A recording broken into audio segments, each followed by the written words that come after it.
Hey guys, and welcome to the vlog. Okay, so we're doing another one of these. Yeah, I thought enough time has passed, so it's time for it. And I've got some fun things to paint today. So we're going to be doing some Azyros Knights. I think that's how they're pronounced. Yeah, it should be really fun. We're doing one on camera, but I've got two, and we're going through my usual process of my custom scheme using the Runelord brass. We've got the whole color glazing thing going on for anyone that's seen these videos. There's a whole lot that you can take a look at if you haven't seen them. I'll leave a link in the description so you can check it out, or if I'm really good, I'll put one in the top right hand corner here so you can get started. There's at least half a dozen or so of them, and they come out really cool, really fast. The collection is growing, so yeah, it's getting bigger. And with this new GHB that's been released for iOS, there's some really fun new choices and unit types that have become viable, and one of those things I want to play around with are these knights. I think they could be really cool in game. We're going to have a bit of a chat about the GHB and some experience I've had going to a tournament and various other things, list building and so on, that can be really cool for Stormcast. If you don't play Stormcast, this is probably going to be a little bit boring for you, but you will get to see me paint this, which is pretty sweet. And we've got a few other things to talk about. So alongside that, that's I guess the informal topic, we've got some news, so we'll go through that, a few different things happening for the channel, various new I guess juicy items that will be coming for the channel and so on down the track,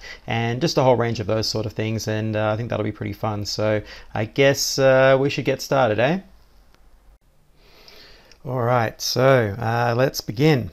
So the news, what's been happening? Well, you might have noticed that the cutting mat has changed. So we've got a nice sort of neutral grey now instead of the green. And I know that's only a little minor change, but I think it does actually help for just visually, viewing the miniatures, because the neutral background's not going to, I guess, clash with the colours that are going on. It's a small change, but I think it's an improvement. I know you guys can tell me what you think, but I think that's a cleaner way to view the miniatures generally. I mean, I talk about using neutrals all the time on painting and how they frame and help support your colors, especially if you're doing limited palettes like I generally do.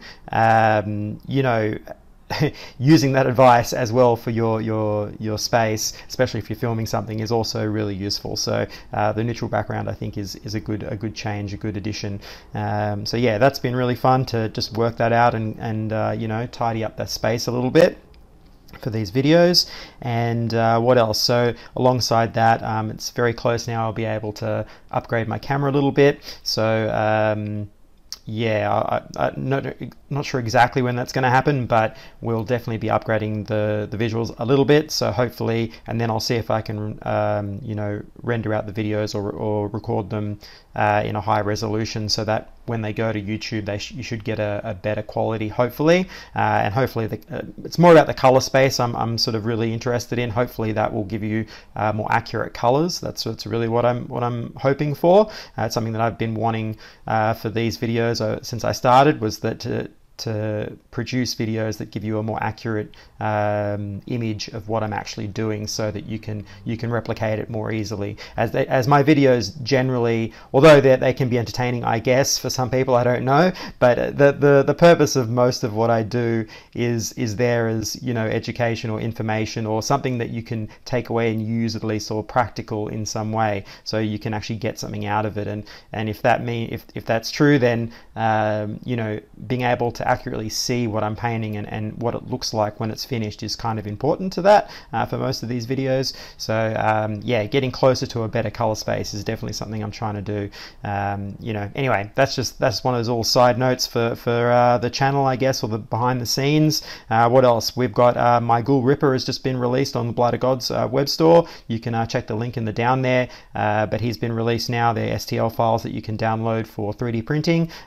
He only costs a few dollars, so it's pretty cheap. Most of what I do on there is pretty cheap, and there's also some free ones. So if you're interested in 3D printing, you can just click on the link down there and download a couple of my free ones and start printing today. So that's my little shameless plug out of the way. But that's been really fun, realizing that Ghoul and getting him out there, because it's been a long journey for that brand, trying to decide on how I was going to produce those miniatures and so on. It was originally, I think I've talked about this before, but that was originally going to be like large scale collectibles. So the sculpting style and everything for those was designed for much bigger miniatures. So, or not even really miniatures, I guess. It's more like, you know, like sculptures, like large sculpture. So yeah, it's been good to be able to resize them and have them still work on a small scale. I think that's more appropriate for, you know, what I do and what the community generally wants, which is smaller scales. So I think that that's really cool. So I'm going to continue to be releasing those. You'll see a few more from the rest of the year, which is really exciting. At least 2 or 3 more. But yeah, that's going to be really cool. And then alongside that, you know, I've been getting pretty good at these videos now. I can bash them out pretty quick, especially if it's just a single miniature. I can paint that and record that relatively fast with the format that I'm using at the moment, which is again, as I've just said, relatively educational, straightforward, linear in its approach. But it does mean that you can produce these things very fast. And what does that mean? Well, it means that I'm quite a ways ahead. So at the time of recording this, I'm like at least in, I think at the end of September or into October in terms of videos for the channel, and this is on a fortnightly sort of schedule. So I've got enough videos, 1 per fortnight, a painting video at least, yeah, up until about then. And by the time yeah, I release this video a few weeks after, I'll probably be close to the end of the year in terms of videos. So that's really exciting, because what that means is I've got all this extra time then to spend on other projects and other things, and start adding videos in the in-between, so the off weeks. So you'll get more videos hopefully coming towards the end of the year. You'll notice a few more bonus videos coming out, which will be really exciting, and it gives me a lot of free time to do some additional projects. So, you know, we've got I've got obviously more miniatures and so on to release from my own brand, Blight of Gods. I've also got my tabletop game, which I'm still working on. It's going to be a really good time to get some good headway on that, so that I can release it at some point. I was hoping for the end of the year, but most likely it'll be next year at some point.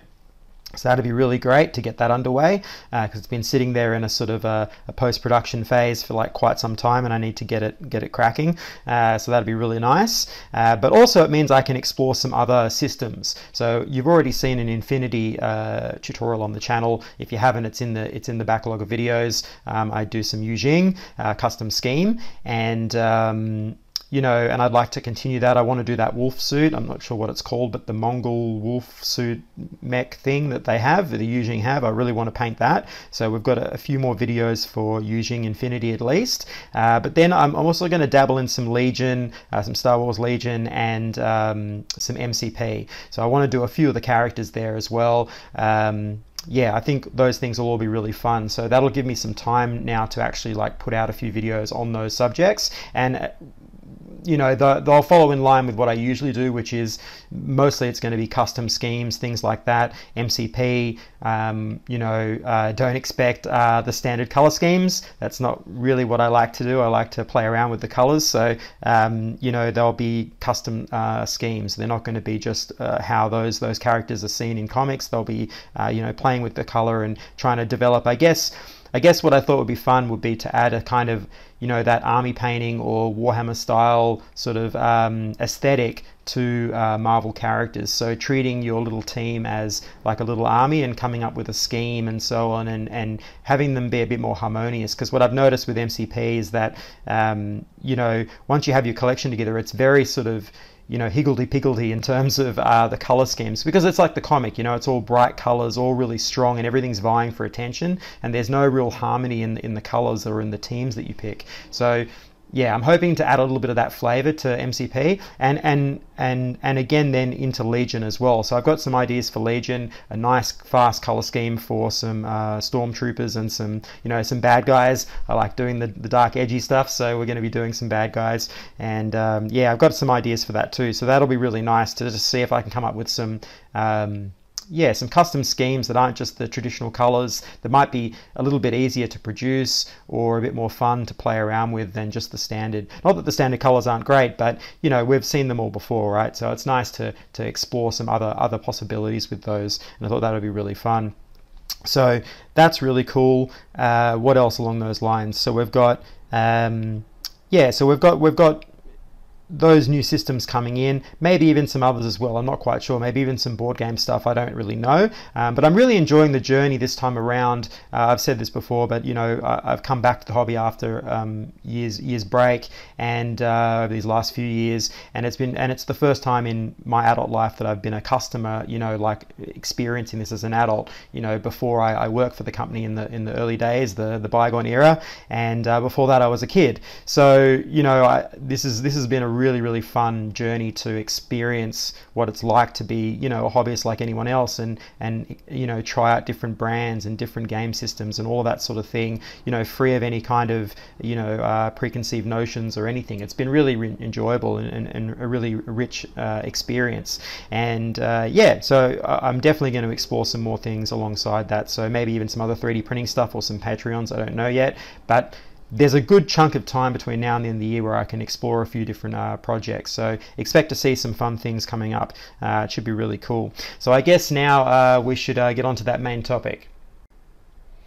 So what an exciting time to be in AOS. I think that it's really fun, and with that, coming into this hobby again and experiencing it, I've also started to become part of a gaming group, and they're a bunch of old mates that are part of this gaming group, lots of ex-GW staff and things like that here in Australia. So it's like coming home. It was always fun. My experience with GW. You'll hear a lot of experiences, I guess, on the internet about working for Games Workshop, but my experience was an amazing one. It was one of the best times in my life. It was awesome, and I still have all those friends to this day. And it was really rich and full of fun times. And it's great to become part of a gaming group that still has some of those guys there, and it's just been really fun. And part of that was going to my first tournament. So a couple of months ago I went to Sydney Slaughter, which is on every year here in Sydney, and what a great tournament. So it's a 2-day event, 5 games, 2k points. If you don't know how that all works, but anyway, most people that are listening to this probably know what all that is. But match play games, and using the previous General's Handbook for AOS. So and I use Stormcast, so the ones that you've seen on the channel. And if I'm really good, I might be able to put an image of the list I ran there, maybe, if I'm really good at showing you right now. So I won't go through the list too heavily, but essentially I was trying to play around with those sort of harder hitting hammer units, and see what I could do with them. So the tournament was a really great experience. It allowed me to play with different tactics and ideas, learn the game, obviously, because it was my first games of AOS, but really just play around and try to figure out how all these units work and how I want to play, which was super fun, and everyone was really welcoming. So if you're ever in Sydney and you're thinking of going to a tournament, Sydney Slaughter's a great one to do. It's very relaxed. Not everyone's there just to win games. It's all there about socializing and enjoying a sort of a gaming environment, right? So really fun. So I won't go too much into that, but definitely something that's worth doing if you're here in Australia.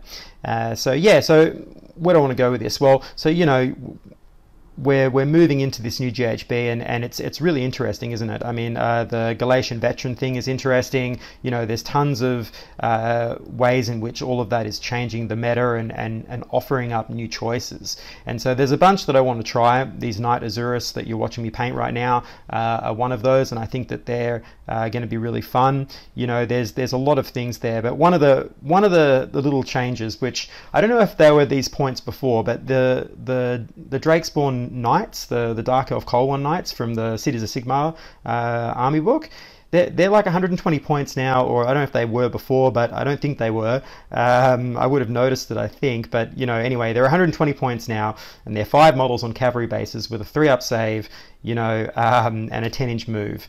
And they've got a little hornblower in the unit that gives you a +1 to your charge, and I think run move as well. It's a pretty amazing screen unit or chaff unit. For 120 points, it's amazing. It basically beats all of the units that a Stormcast army can take. The Liberators and the Vindictors are 115, 130, and so it fits right in the sweet spot. And it's got they've got 3-up saves and so on, but yeah, they do a little bit more damage, but their base size is smaller, you know, so your frontage, what you can screen off in terms of the board space is crazy different. If you put those cavalry bases, you know, on their side in a line, it's a huge frontage that you have that you can actually control the board with.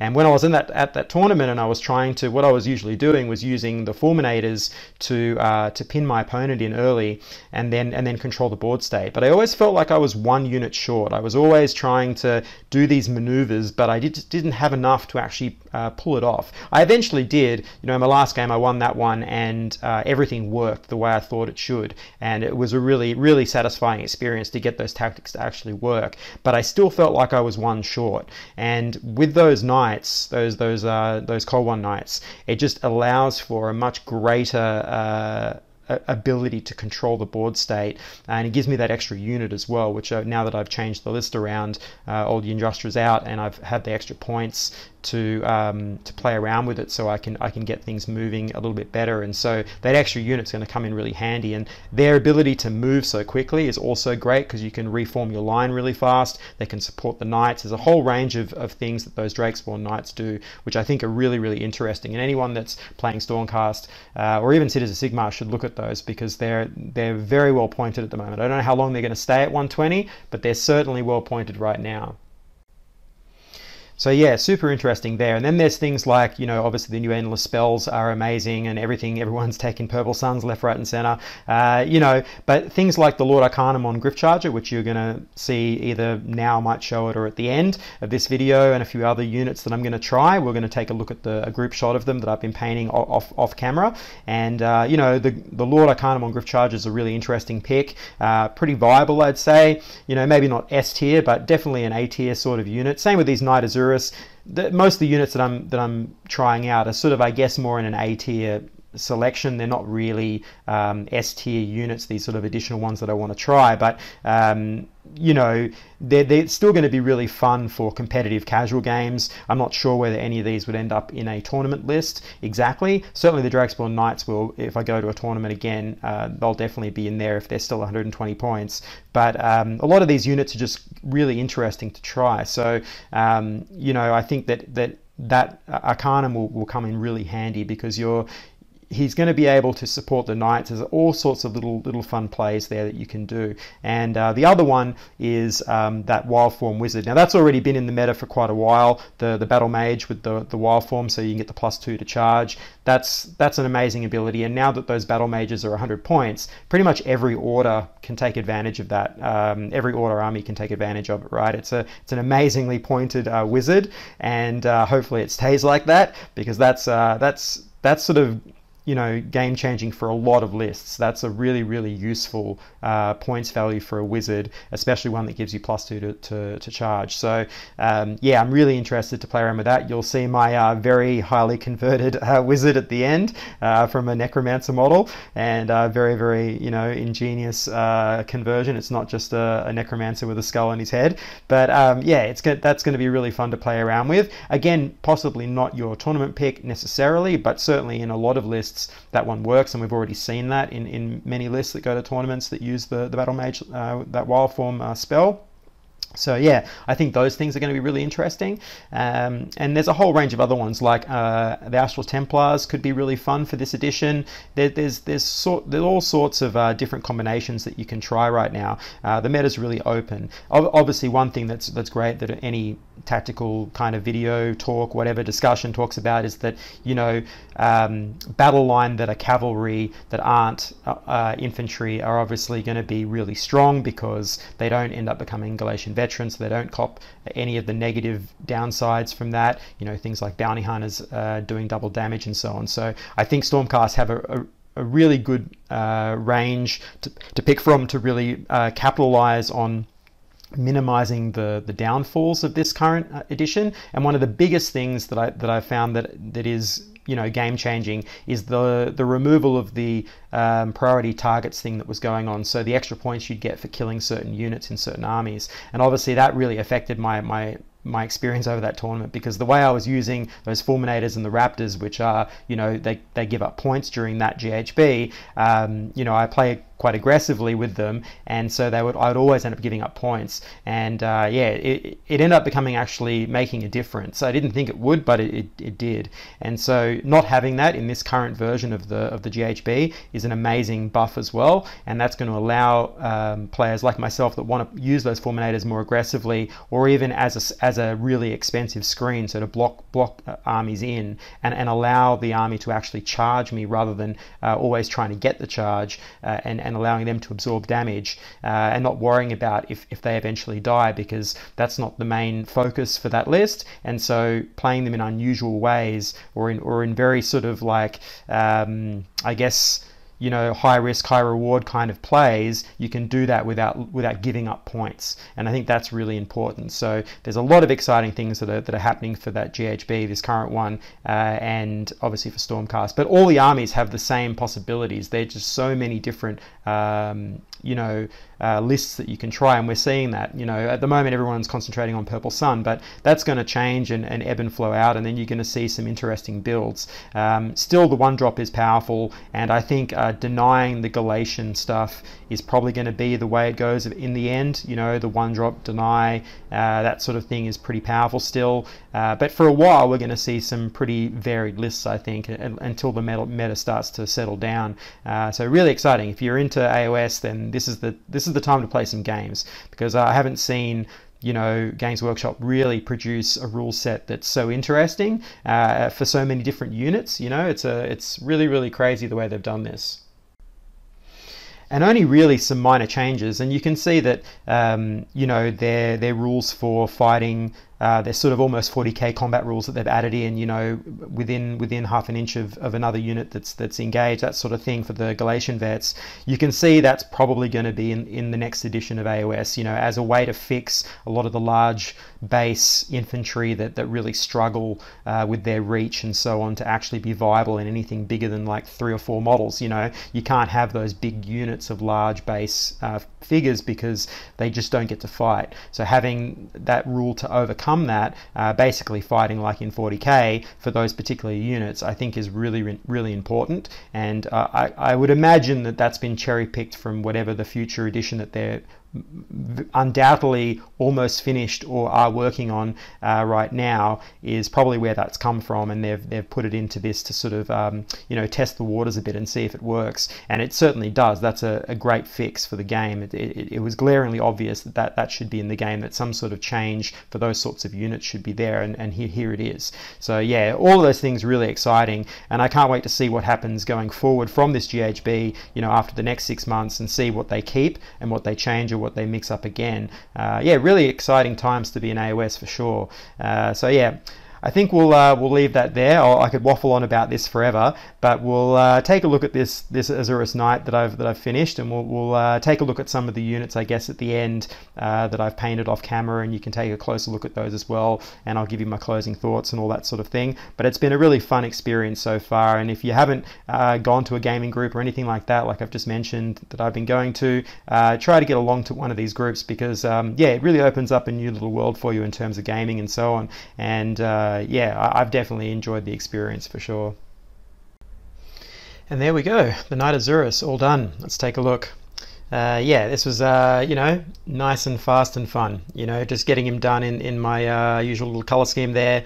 This has been, you know, really cool doing this army, because yeah, you get this color scheme down pretty fast and it starts speeding up, and you can just basically produce units like almost at will. It's so quick. Yeah, really cool, which allows you to keep up with things like the new meta, as these GHBs are sort of 6 monthly.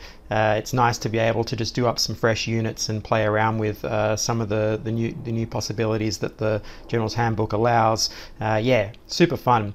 So yeah, if there's any edition that you're gonna, you know, partake in AOS, it's definitely this one right now, this GHB, because Season 1, because yeah, it definitely has a very broad grouping of I guess, possibilities for many armies, tactically wise, that sort of thing, and I think it's pretty cool. So now I'll show you a little group shot of some of the units that I've done off camera, so you can see that what I'm going to be playing around with.